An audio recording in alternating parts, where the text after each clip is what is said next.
cells. Some of them will choose to just be all right with that. I mean, some of them will be like, well, I don't really understand this, but I don't really care. Other ones will be like, I don't really understand this, but I need to understand it.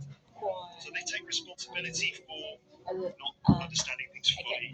So the good student will be the one who doesn't understand something, they'll put their hand up, they'll ask a question. They risk looking stupid in front of the rest of the class. Because That's it's an interesting interesting. point right there, because this is one of the things I often talk about in the classroom, which is that you obviously we're there teaching the language and the students are there learning. But there's so many other factors at play.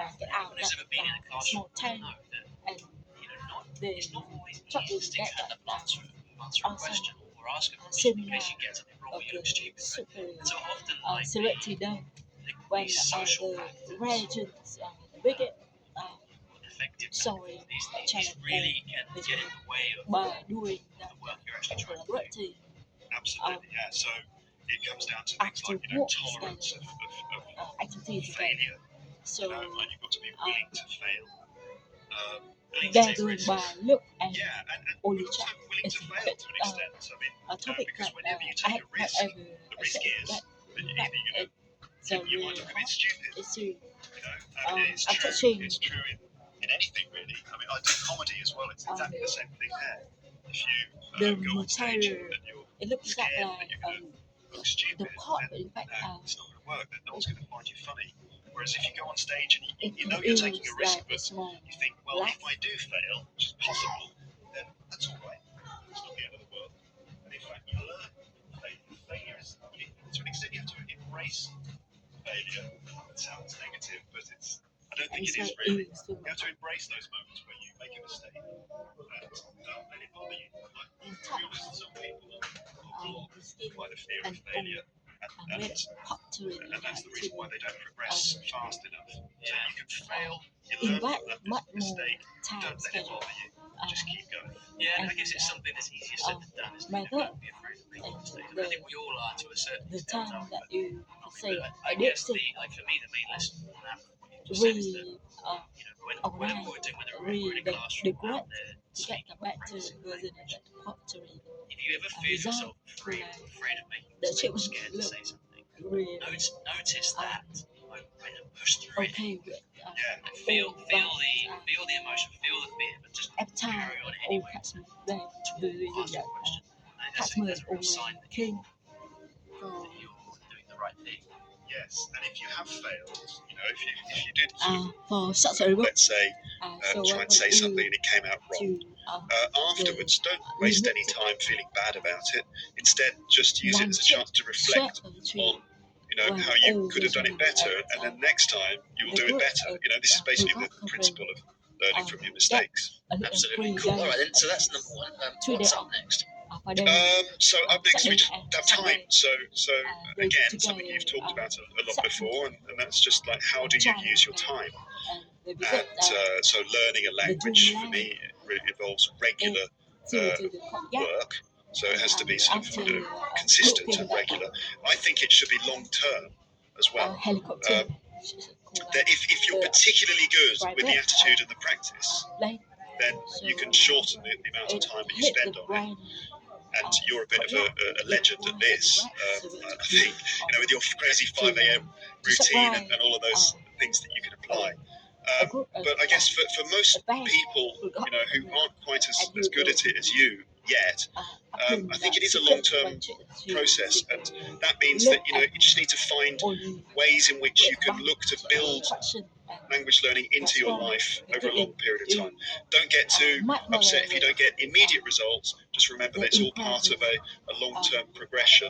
It's actually an ongoing process. It never really stops, to be honest. No, it doesn't. Absolutely. So tell me about your students then. Like, tell me about your students who you think get this right. Well, What's different? Because obviously, this is something that you don't see in the classroom, isn't it? Because obviously, what you're talking about is regular studying and regular work. This is what happens outside the classroom, and as teachers, it's one of the most difficult things to influence. What happens outside the classroom? So, tell me about the students that you have or have had who are good at this. Honestly, Ollie, it's difficult for me to tell you about students that I've had in classrooms because the nature of the work that I do and the nature of the schools I work for is that I often don't see students. The longest relationship I have with a student is often just a couple of months, really, a few months. And I might see them, it's like an hour, 30-hour course, for example. That's a typical period of time that I might teach a student. It might be 30 hours, maybe 60, maybe 90 at most. So I'm not really seeing massive long-term progression. Instead, I'm there to, work on the short-term stuff and then build in the kind of metacognitive strategies that they can then take away from their long-term work. But since I've been doing my podcast for 7 years, I've had people who've been listening from day one.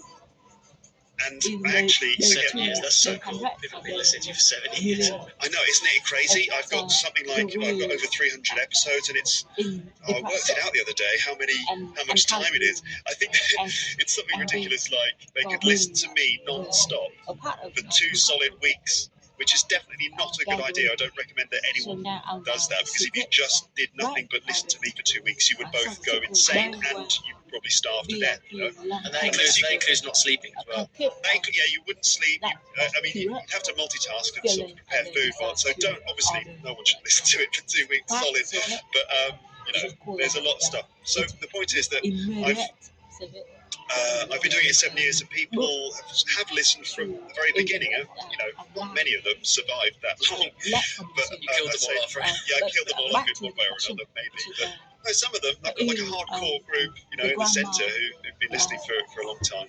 And, I sense that they have actually made a long-term progression. Obviously, not only with my podcast, that's just part of it, but I've received messages. I've actually spoken to some people who've listened to the podcast long term, and I can see the result. I can see that they've improved, and even weird things, like sometimes I get voice messages and things from people, and they speak like me.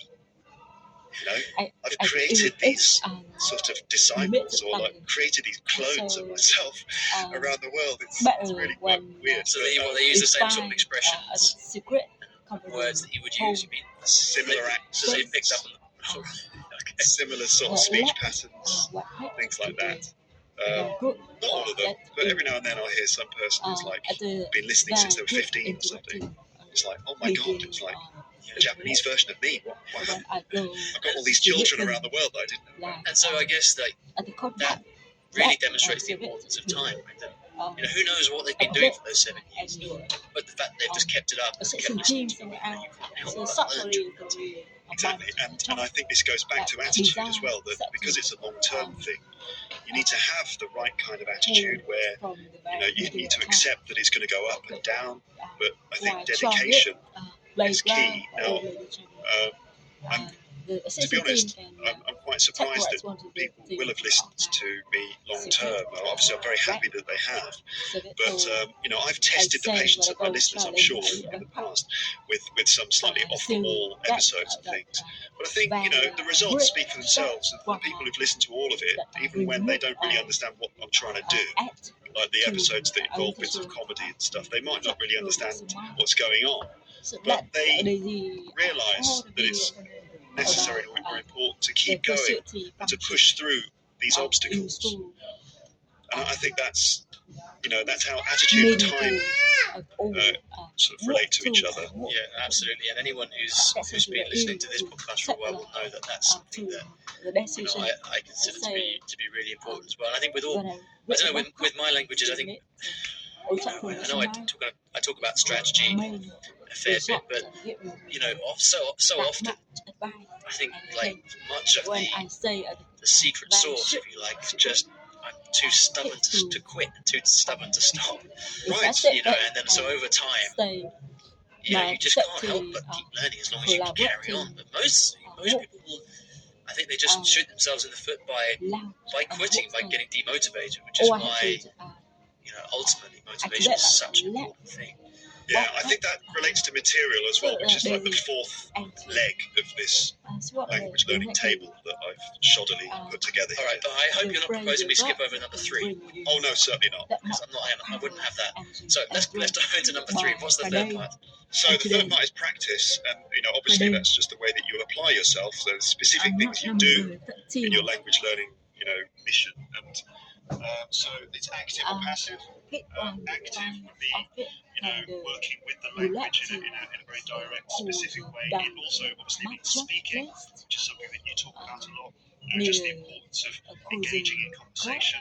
And that's, the ultimate way, because it's a combination of so many different factors. You're listening, it's sort of unconscious because you need to be fast. It's really like the juggling act. It's the best way. But other things, controlled practice using the course book, using a self-study book, or something, or any of the other ways that you can do controlled practice with the language. And then passive practice as well, that's just ultimately exposure to the language.